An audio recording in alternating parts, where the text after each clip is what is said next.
The lord.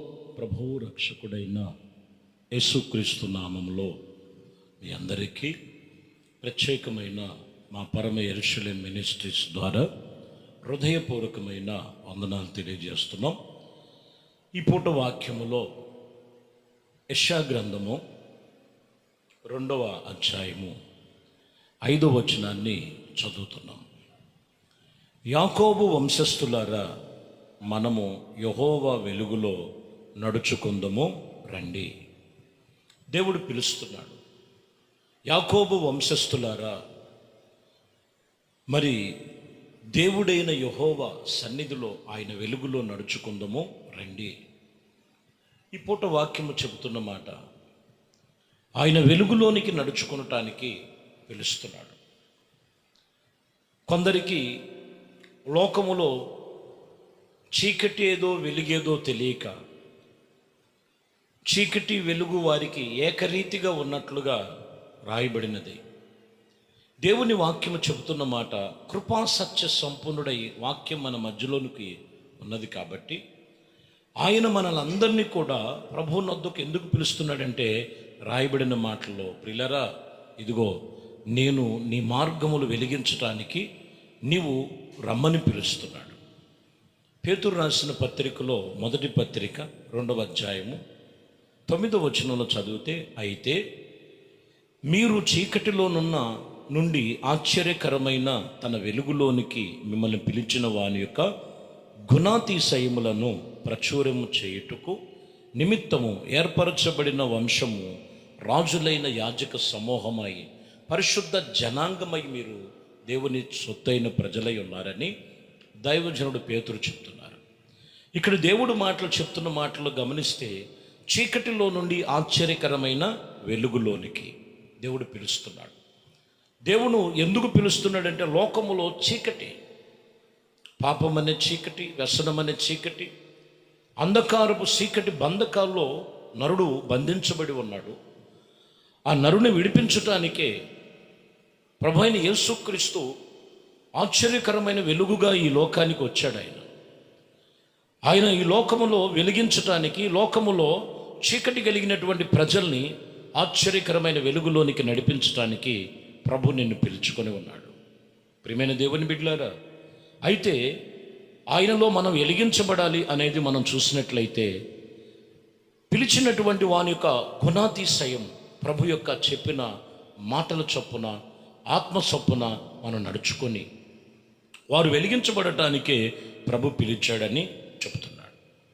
చూడండి, యోహాను రాసిన మొదటి పత్రికలో 2వ అధ్యాయం 11వ వచనంలో, తన సహోదరుని దేశించువాడు చీకటిలోనున్నాడు, చీకటిలో నడుచుచున్నాడు, చీకటి అతని కనులకు గుడ్డితనము కలుగు చేసును గనుక తాను ఎక్కడికి పోవచ్చున్నాడో అతనికి తెలియదు. వాక్యం ఇక్కడ చెప్తున్నటువంటి మాట, తన తోటి సహోదరులను దేశించేవాడు చీకటిలో ఉన్నాడు. నిజమే కదా. ఈరోజు మనం చూస్తే దేవుని బిడ్డలు, దేవుని నమ్ముకున్నటువంటి బిడ్డలు, యేసు రక్తము చేత కడగబడిన వారిని తోటి సహోదరులే దేశిస్తూ, దూషిస్తూ, లేనిపోయిన నిందలు, వారి నోటికొచ్చిన మాటలు మాట్లాడుతూ దూషిస్తున్నటువంటి వారు చీకటిలో ఉన్నారు. లోక సంబంధమైన చీకటి మనిషిని కమ్ముకొనుచూ ఉన్నది. ఈరోజు మనం గమనించాలి, నీ తోటి సహోదరుని ప్రేమించేవారు వెలుగులో ఉన్నారని చెప్తున్నారు. నీ తోటి సహోదరుని ప్రేమించు. ఈరోజు మనం గమనించినట్లయితే, ఒకరి ఎడల ఒకరు ప్రేమ కలిగి ఉండాలి. యేసు ప్రభు వారు ఈ లోకమును ప్రేమించటమే కాదు, ఆయన ఈ లోకమునకు ప్రేమను పంచాడు. ఆయన ఆ ప్రేమతోనే ఆయన లోకమును జయించాడు అనటానికి ఏమాత్రం సందేహమే లేదు. దేవుడు సన్నిధిలో ఈరోజు ప్రియమైన దేవుని బిడ్డలారా, కొందరు దూషించి, ఒకరికొకరు దూషించుకొని చీకట్లో ఉంటున్నారు. వాక్యం చెప్తున్న మాట, మూలవాక్యము, నా యొద్దకు రండి, దేవుడు వెలుగులో మిమ్మల్ని నడిపిస్తాను అని చెప్తున్నమాట. హోషేయ గ్రంథములో 6వ అధ్యాయం 3వ వచనం చూస్తున్నాం. యెహోవాను గూర్చిన జ్ఞానము సంపాదించుకుందాము రండి. ఇక్కడ చూసారా, ఒకటి ఆయన వెలుగులో నడుద్దామని చెప్పారు. రెండో విషయంలో యెహోవాను గూర్చినటువంటి జ్ఞానం సంపాదించుకుందాం రండి. యెహోవాను గూర్చినటువంటి జ్ఞానం సంపాదించుకున్నటకు ఆయన అనుసరించదము రండి. ఇక్కడ మీరు గమనించినట్లయితే ఆయన యొద్దకు మనము నడుచుకొని ఆయనతో నిబంధన చేసుకునేది ఎందుకనండి అనేది ఇక్కడ రమ్మని పిలుస్తున్నాడంటే ఆయన గూర్చిన జ్ఞానం తెలుసుకోవాలి. లోకములో ఇంకా అజ్ఞానుల వలె ఉండి ఆ అజ్ఞానపు మాటలు, ఆ అజ్ఞానం యొక్క ఆలోచన తలంపుల మధ్యలో ఈరోజు దేవుని బిడ్డల్ని, దేవుడు చెప్పినటువంటి మార్గాన్ని మరిచిపోయి విడిచిపెట్టేటువంటి పరిస్థితి ఎందుకు వస్తుందంటే అజ్ఞానం అనే తెరల మధ్యలో, లోక సంబంధమైనటువంటి బలహీనతల మధ్యలో నలిగిపోతున్నటువంటి మానవ జీవితం. అందుకని ఇక్కడ పిలుస్తున్నాడు, యెహోవాను గూర్చిన జ్ఞానము సంపాదించుకుందుము రండి. ఆయన సన్నిధిలో సంపూర్ణ శాంతి కలదు. ఈరోజు లోకములో దేవుడు చెప్పుతున్నటువంటి మాటలు, ఆయన యొద్దకు వచ్చి ఆయన జ్ఞానము నేర్చుకోవాలి. ఆయన జ్ఞానము లేకుండా తిరిగినట్లయితే వాడు ఎంత జ్ఞాని అయినా కానీ అని చెప్పుకొనొచ్చు. ఏదో ఒకరోజు మనిషి అదో రకమైనటువంటి పరిస్థితుల్లో దిగజారిపోతున్నారు. లోక జ్ఞానము వెర్రితనమని బైబిల్ చెప్తున్నమాట. నేను జ్ఞానిని కదా, నేను చదవరిని కదా, నాకు మించిన వాళ్ళు లేరని చెప్పుకొనొచ్చు. ఎక్కడ నువ్వు తొందరపడద్దు. దేవుడు గురించిన జ్ఞానం, వాక్యమును గురించిన జ్ఞానం తెలుసుకో. అందుకొనకే ప్రభు నిన్ను పిలుస్తున్నాడు. అందుకోసమే. ఎందుకంటే కీర్తనలో మరొక మాట ఉంటుంది. 95వ కీర్తన 1వ వచనం, రండి యెహోవాను గూర్చి ఉత్సాహధనము చేయదము, దయ మన రక్షణ దుర్గమును బట్టి సంతోష గానము చేయదమని రండి అని చెప్తున్నాడు. ఆయన దయ చొప్పున, ఆయన రక్షణ దుర్గముగా మన సంతోష గానములతో దేవుని సన్నిధికి రండి అని పిలుస్తున్నాడు. ఇక్కడ చెప్తున్న మాట కూడా, రండి యెహోవాను గురించి ఉత్సాహధ్వని చేద్దాం. సంతోష సమాధానాలు ఆయన యొద్దనే ఉన్నాయి. 3వ విషయములు చెప్తున్న మాట, ఆయన యొద్దనే ఉన్నాయి. యేసునొద్దకు రండి. మొదటి మాటల్లో మీరు గమనించినటువంటి విషయాలు, నీ మార్గము వెలిగించబడుద్ది. 2వ విషయములో దేవుని యొద్దకు రండి, ఆయన గూర్చినటువంటి జ్ఞానం నేర్చుకోండి. 3వ విషయములో ఇక్కడ చెప్తున్న మాట, ఉత్సాహధ్వని చేస్తాం. ఉత్సాహధ్వని చేస్తూ ఆయన యొద్దకు రండి.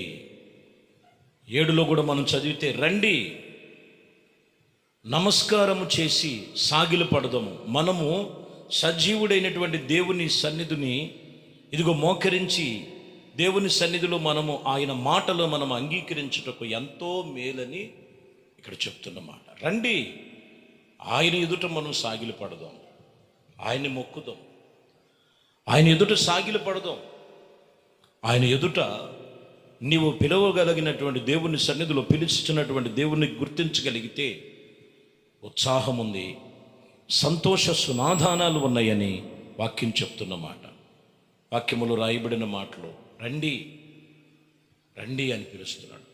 చివరికి ఒక మాట ఉంటుంది మత్తయి సువార్తలో 25వ అధ్యాయం 6వ వచనములో, ఇదిగో కన్నికలతో ప్రభు ఉపమానంగా మాట్లాడుతూ 10 మంది కన్నికలను చెబుతూ, ఆ రాత్రి 25వ అధ్యాయం 6వ వచనములో, ఆ రాత్రి వేళ ఇదిగో పెళ్లి కుమారుడు అతన్ని ఎదుర్కొనుటకు రండి అని కేకలు వేస్తూ ఉన్నారు. కేకలు వేస్తున్నారు. ఈరోజు ఆ కేకలు వేసినప్పుడు ఎంతమంది వెళ్ళగలిగారు అక్కడికి? ఎంతమంది చూడగలిగారు? మీరు గమనించాలి. జీవము కలిగిన దేవుని సన్నిధానములో మనం చాలా జాగ్రత్తగా మనం అనుసరించి నడుచుకునే విషయంలో చాలా జాగ్రత్తగా మనం అనుసరించాలి ప్రియులారా. దేవుడు పిలుస్తున్నాడు. పిలిచినప్పుడు సిద్ధపాటు కలిగి 10 మంది వచ్చారు. అక్కడ 10 మందిలో 5గురు సిద్ధపడ్డారు, 5గురు సిద్ధపాట్లేదు. ఏ సమయం ఎలా ఉంటుందో తెలీదు. ప్రభు రాకడ అతి సమీపముగా ఉన్నది. అన్నిటికీ అంతమో సమీపమై ఉన్నది. దేవుని యొద్దకు రావాలి. దేవుని యొద్దకు వస్తే వారి మార్గములు వెలిగించబడతాయి. దేవుని యొద్దకు వస్తే ఆత్మ సంబంధమైన జ్ఞానముతో నడిపిస్తాడు. దేవుని యొద్దకు వస్తే ఉత్సాహ ధ్వనులు చేస్తూ ప్రభు నామమును సంతోష గానాలతో ప్రభు సన్నిధిలో జీవించగలిగిన కృపను అనుగ్రహిస్తాడు. దేవుని యొద్దకు రాగలిగినటువంటి అనుభవం ఏంటంటే సిద్ధపాటు కలిగి ఉండటానికి సూచనగా ఉంది. ఆ రాత్రి వేళ పెళ్లి కుమారుడు వచ్చాడని కేక వినబడగానే సిద్ధపడిన వారు 5 మాత్రమే వెళ్ళగలిగారు. ఈరోజు నీవు నీ కుటుంబంలో సిద్ధపాటు కలిగినటువంటి అనుభవాలు ఉన్నాయా? రండి. లోకములో విచారాలు, లోకపు ఐవిక విచారాలు, లోకములో ఉన్న ఎన్నో ఎన్నో ఎన్నో ఆలోచనలు పడిపోయి మనుషుడు బలహీనుడైపోతున్నాడు. దేవుని యొద్దకు రండి. నీ కుటుంబం వెలిగించబడుద్ది. జ్ఞానముతో దేవుని సన్నిధిలో నువ్వు నడుచుకుంటావు. ఉత్సాహము, సంతోష, సమాధానాలు నీ హృదయంలో పెట్టాడు. దేవుని యొద్ద నువ్వు సిద్ధపాటు కలిగిన వారుగా ఉంటావు. ఈ వాక్యమును బట్టి ప్రభు నిన్ను అలాగున ప్రభు సన్నిధికి పిలుచుకుంటున్నాడు. ఆయన యొద్దకు రండి. దేవుడు నిన్ను అన్ని విషయములో కూడా ఆయన కృపా మేలుతో నిన్ను ఆయన సన్నిధిలో నిలబెట్టి నడిపించునుగాక. ప్రార్థన. పరిశుద్ధుడా, ప్రేమ స్వరూపి, దయగలిగిన మా ప్రభువా, మీ శ్రేష్టమైన నామానికి స్తోత్రాలు స్తుతులు చెల్లిస్తున్నాం. మీ కృపా దయా సంకల్పమును బట్టి ఈ ఉదయము మీ యొద్దకు వస్తే వెలుగు ఉన్నదని, అనేకమైన సంగతులు, జ్ఞానం ఉన్నదని, ఉత్సాహం ఉన్నదని, సిద్ధపాటు కలిగి పరలోక రాజ్య వారసులుగా ఉంటామని అనేక సంగతులు మాతో మాట్లాడారు. వాక్యం విన్నారు ప్రభు. వినిన వాక్యం ఏ ఒక్కరూ కూడా వ్యర్థపరుచుకొనక దేవుని యందు మరింత భయభక్తులు కలిగి దేవుని కొరకు తీర్మానము గలవారై ఉన్నట్టుకు సహాయము దయచేయమని, మహిమ ఘనత ప్రభావాలు మీకే పొందుకోమని నజరేయుడైన యేసుక్రీస్తు నామములో ప్రార్థించి వేడుకొనుచున్నాము తండ్రి. ఆమేన్. ప్రభు మిమ్మల్ని దీవించి ఆశీర్వదించునుగాక. ఆమేన్.